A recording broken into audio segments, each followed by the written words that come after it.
Olá, seja bem-vindo. Quero compartilhar uma palavra poderosa no teu coração.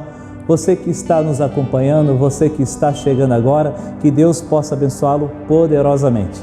Amém? Hoje nós vamos estudar Jó, capítulo 40 e também o 41. Amém? Jó, capítulo 40 e 41. Vamos ler a partir do versículo 1 até o 5 no capítulo 40. Diz assim o texto: Disse mais o Senhor a Jó: acaso quem usa de censuras contenderá com o Todo-Poderoso? Quem assim argue a Deus que responda? Então Jó respondeu ao Senhor e disse: Sou indigno que te responderia eu? Põe a mão na minha boca, uma vez falei e não replicarei. Aliás, 2 vezes, porém, não prosseguirei. Glória a Deus! Amados, você que está me acompanhando e sabe que Jó, ele teve muitos porquê, né? Então, eu peguei esse balão. Por que Deus? Por que Deus? Por que que isso acontece comigo? Ah, Deus, se o Senhor estivesse aqui, eu ia colocar as minhas causas diante do Senhor. Ah, Deus, eu estou sofrendo. E agora Jó está cheio. Mas cheio do quê? E muitas vezes também nós estamos assim na presença de Deus, cheios de orgulho, cheio de vaidade, muitas reclamações, né? Cheio do meu eu. Então estamos cheios. Mas quando Jó teve um encontro com Deus, uma revelação de Deus, Jó estava assim. E aí quando Deus fala com Jó,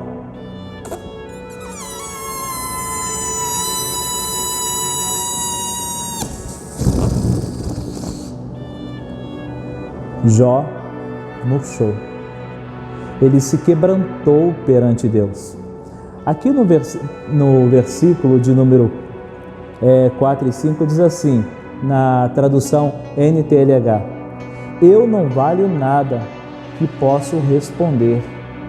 Prefiro ficar calado. Já falei mais do que devia e agora não tenho nada para dizer. Diante do Senhor eu me calo. Diante do Senhor eu me prostro. Porque anteriormente, se você abrir lá no capítulo de número 31, versículo 35, abra aí, né? Jó, ele fala assim: a minha defesa está aqui assinada, que o Todo-Poderoso me responda. Olha só, no capítulo 31, versículo 35, a minha defesa está assinada, que o Todo-Poderoso venha me responder. Uma coisa que eu tenho, muito temor é de desafiar Deus. Eu não tenho coragem disso. Eu vejo pessoas que muitas vezes desafiam Deus. Aonde está Deus? Deus existe? Aparece para mim, quero ver. Eu não tenho coragem, porque para mim Deus é soberano. Eu sou apenas criado por Deus. Ele é o oleiro, eu sou o barro.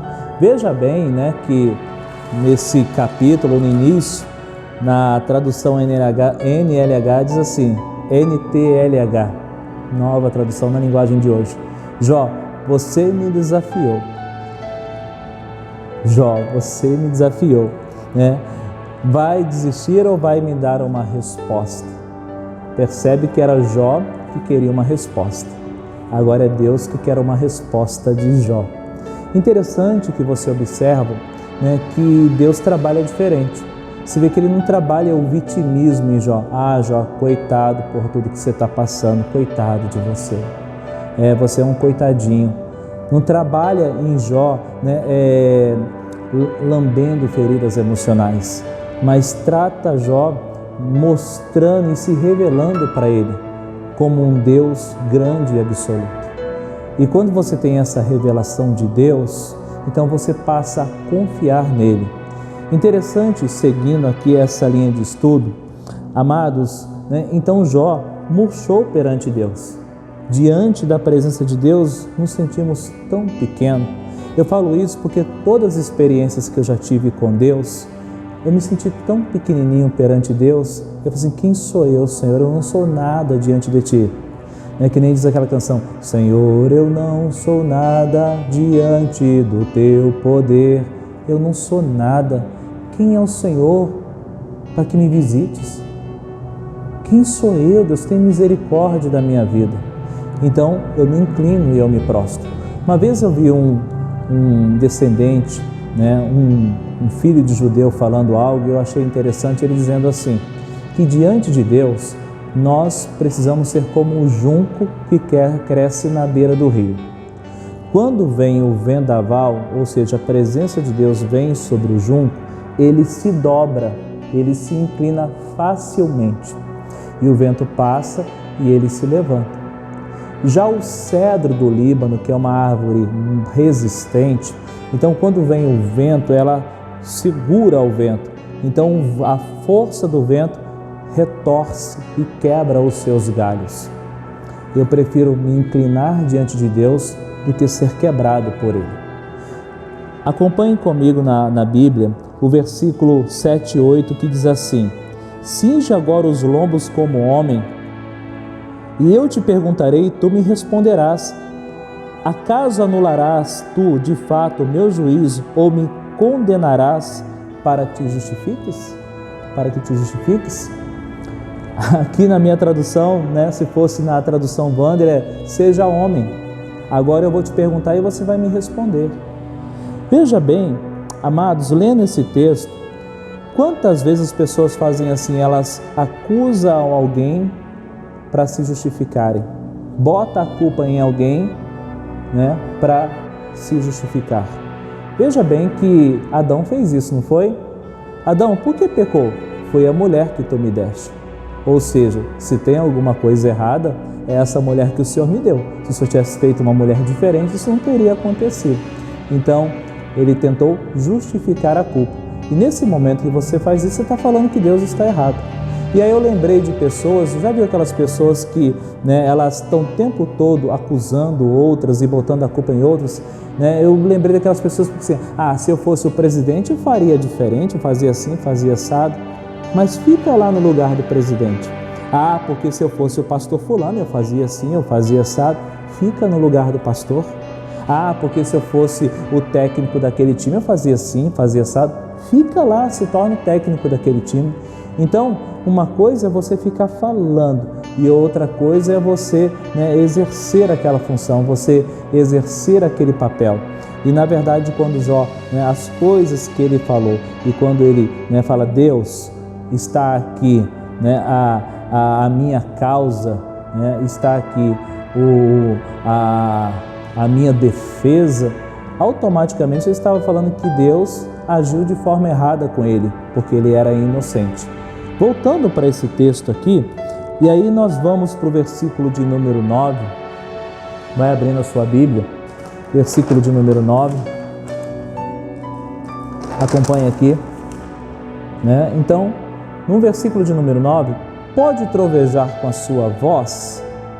Deus pergunta para Jó, e temos falado isso nos devocionais, Deus é soberano e troveja sobre nós, ou seja, tem poder e autoridade na palavra que sai dos seus lábios. Então, nós seres humanos temos esse poder de Deus em nossos lábios, podemos fazer trovejar, somente o soberano para fazer isso. E continuando, ele pergunta para Jó, olha, no versículo 2, olha para todo o soberbo e humilha-o, calca aos pés os perversos no seu lugar. Então, um dos grandes problemas na vida de Jó que eu percebi foi a questão do orgulho. E Deus está trabalhando muito essa linha do orgulho, quebrando esse orgulho em Jó, dizendo que o orgulhoso, o soberbo, ele humilha. E aí nós vamos para Tiago, capítulo 4, versículo 6, que diz que Deus resiste ao soberbo, mas dá graça ao humilde. Veja bem para você ver.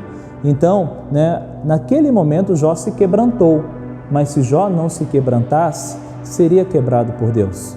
E aí Deus faz a referência de dois animais, Em algumas traduções está Bimote e Leviatã, Bimote e Leviatã. Bimote, em algumas traduções, já está como hipopótamo e Leviatã como crocodilo. Veja bem, Amados, você sozinho contra um hipopótamo, você conseguiria vencer? Eu vi um de perto no zoológico uma vez. Gente, imagina você perto de uma Kombi. É mais ou menos aquilo ali.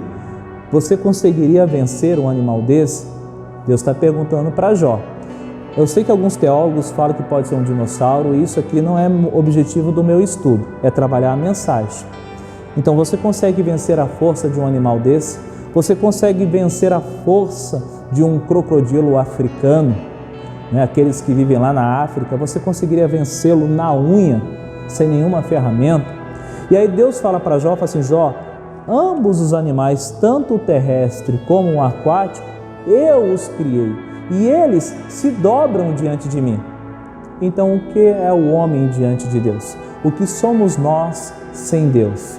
Então isso está falando justamente de sua soberania, né?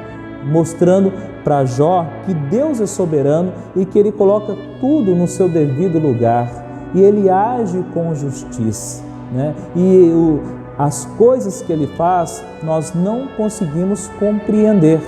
E aí termina então o capítulo de número 41, versículo 34, que diz assim, com desdém olha todos os altivos e reina soberano sobre todos os orgulhosos. Se você tem um coração orgulhoso, aqui está dizendo que existe um rei sobre os orgulhosos e não é Deus. O rei sobre os orgulhosos se chama Leviatã. É esse cara aqui que reina sobre a vida de todo orgulhoso. O seu coração é orgulhoso? Imediatamente, quando Jó ouve a voz de Deus, ele murcha, ele se quebranta. Uma vez falei, outra vez não falarei mais. Perdão, misericórdia. Mas o orgulhoso, mesmo diante de Deus, ele fica assim cheio de si. Cheio de si, porque eu.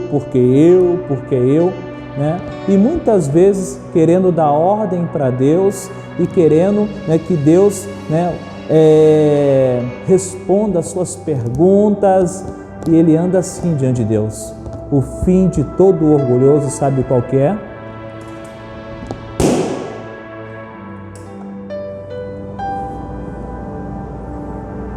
O fim de todo orgulhoso, um dia, é ser lançado para fora diante de Deus. Porque Deus se opõe ao soberbo e dá graça aos humildes. Em nome do Senhor Jesus, eu creio que Deus está se revelando para você. Eu creio que você terá novas experiências com Deus. Quebranta o seu coração diante dEle, sabendo que diante dEle não somos nada. Ele é tudo para nós e Ele deve ser o centro da nossa vida. Amém? Que Deus te abençoe e guarde essas palavras no teu coração, em nome de Jesus.